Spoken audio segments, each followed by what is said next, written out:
കിഴക്കിന്റെ കവാടം എന്ന് വിശേഷിപ്പിക്കുന്ന റബ്ബറിന്റെ ഈറ്റില്ലമായ കാഞ്ഞിരപ്പള്ളിയുടെ ഹൃദയഭാഗത്താണ്.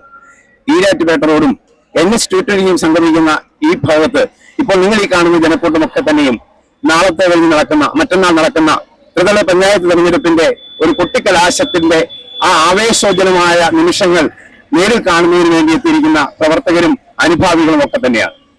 ഇവിടെ ഇന്ന് കാണുന്ന പ്രത്യേകത എന്തെന്നാൽ LDFന്റെയും UDFന്റെയും അല്ലാതെ BJPയുടെ വാഹനങ്ങൾ ഒന്നും തന്നെ നമ്മളിവിടെ കാണുന്നില്ല.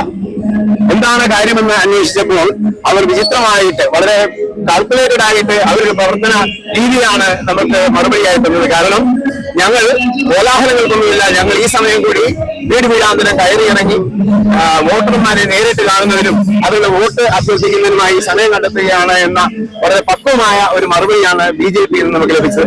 എന്തായിരുന്നാലും ടൗണുകളെയും ഇവിടുത്തെ യുവജനങ്ങളെയും ഇവിടുത്തെ പൊതുജനങ്ങളെയും ഒക്കെ ആവേശത്തിന്റെ തിരകളിലേക്ക് തള്ളിവിടുന്ന രീതിയിൽ ഇടതുപക്ഷത്തിന്റെയും വലതുപക്ഷത്തിന്റെയും സ്വതന്ത്രന്മാരുടെയും ഒക്കെ വാഹനങ്ങൾ ഈ മേഖലകളിൽ കൂടിയൊക്കെ തലങ്ങും വിലങ്ങും പോകുകയും ആവേശോജ്വലമായ മുദ്രാവാക്യങ്ങൾ വിതറിക്കൊണ്ട് യുവത്വങ്ങളൊക്കെ ഉൾപ്പെടെ ഇരുചക്ര വാഹനങ്ങളിലും എന്തിന് JCBയിലും ബസ്സുകളുടെ ഷാസിയിലും ഒക്കെയായി തന്നെ ആവേശോജ്വലമായ ഒരു പ്രകടനമാണ് നമുക്കിവിടെ കാണുവാൻ സാധിക്കുന്നത്.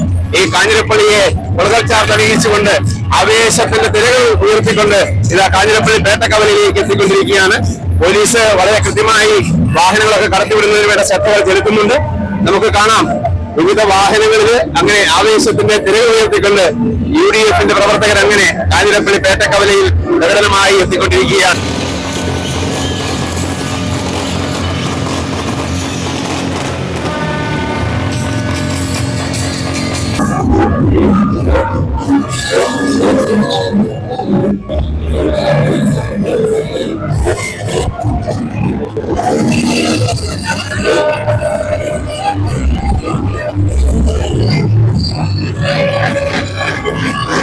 മണ്ണിലേക്ക് ഇടതുപക്ഷത്തിന്റെ പ്രവർത്തകർ ആവേശത്തിന്റെ തിരകൾ ഉയർത്തിക്കൊണ്ട് കടന്നു വന്നപ്പോഴേക്കും ഇതാ കാഞ്ഞിരപ്പള്ളി അക്ഷരാർത്ഥത്തിൽ ചേർന്ന് ഒരു കടലായി കഴിഞ്ഞിരിക്കുകയാണ്.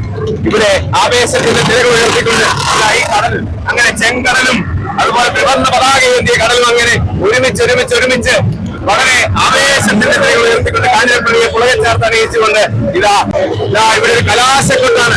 കലാശക്കൊട്ട് ഏതാനും മിനിറ്റുകൾ മാത്രമേ അവശേഷിക്കുമ്പോൾ ഇതാ ഇവിടെ കാഞ്ഞിരപ്പള്ളിയുടെ മണ്ണിൽ കലാശക്കൊട്ടുകൾ നടക്കുക എന്ന് പറഞ്ഞാൽ അക്ഷരാർത്ഥത്തിൽ ഒരു കലാശക്കൊട്ട് തന്നെയാണ് നടക്കുക. LDFന്റെയും UDFന്റെയും കിഴക്കൻ ജില്ലാ സ്വതന്ത്ര സ്ഥാനാർത്ഥികളും അവരുടെ പ്രചരണ വാഹനങ്ങളുമായി എത്തിയിട്ടുണ്ടെന്ന് ചോദിച്ചാൽ NDAയുടെ സാന്നിധ്യം ഈ ടൗണിൽ നിലനിർത്തുന്നതിനെ നമുക്ക് കാണാൻ സാധിക്കുന്നില്ല. ഞാൻ മുൻപ് പറഞ്ഞതുപോലെ തന്നെ NDA ഇപ്പോഴും അവരുടെ ഗ്രാമാന്തരങ്ങളിൽ വീട് വീടാന്തരം കയറി ഇറങ്ങിയുള്ള അവസാനവട്ടം മിനുക്ക് പണികൾ നടത്തിക്കൊണ്ടിരിക്കുകയാണ് എന്നാണ് നമുക്കറിയാൻ കഴിഞ്ഞത്. ടൗണിൽ വന്നൊരു കോലാഹലം വയ്ക്കാൻ ഞങ്ങളില്ല. ഇതാ ഞങ്ങൾ പ്രവർത്തകരെല്ലാം തന്നെ വീടുകളിൽ കൂടി കയറി ഇറങ്ങി ജനങ്ങളുടെ ഇടയിൽ നിന്ന് വോട്ടുകൾ നേടുന്നതിന് തിരക്കിലാണ് എന്നാണ് NDAയുടെ ഭാഷ്യം. എന്തായിരുന്നാലും കാഞ്ഞിരപ്പള്ളിയിലെ യുവജനങ്ങൾക്കും കാഞ്ഞിരപ്പള്ളിയിലെ വോട്ടർമാർക്കും എന്തിനേറെ കൊച്ചുകുട്ടികളടക്കം അമ്മമാർക്കും എല്ലാം ആവേശത്തിന്റെ തിരകൾ ഉയർത്തിക്കൊണ്ട് ഇതാ ഇവിടെ ഈ പ്രചരണത്തിന്റെ കുട്ടിക്കലാശം കാഞ്ഞിരപ്പള്ളിയുടെ ഹൃദയഭാഗത്ത് കാഞ്ഞിരപ്പള്ളി പേട്ടക്കവല എന്ന ഈരാറ്റുപേട്ട റോഡും NH-220 തമ്മിൽ സംഗമിക്കുന്ന ഈ കാഞ്ഞിരപ്പള്ളിയുടെ ഹൃദയഭാഗത്ത് ഇതാ കുട്ടിക്കലാശം ഇനി ഏതാനും മിനിറ്റുകൾ കൂടി മാത്രമാണ് അവശേഷിക്കുന്നത്. മറ്റന്നാൾ നടക്കുന്ന തെരഞ്ഞെടുപ്പിൽ ആര് ജയിക്കും ആര് ഭരിക്കും എന്നതൊക്കെ ഈ നിൽക്കുന്ന ജനസഞ്ചയത്തിൽ ഉൾപ്പെടുന്ന വോട്ടർമാർ തീരുമാനിക്കും.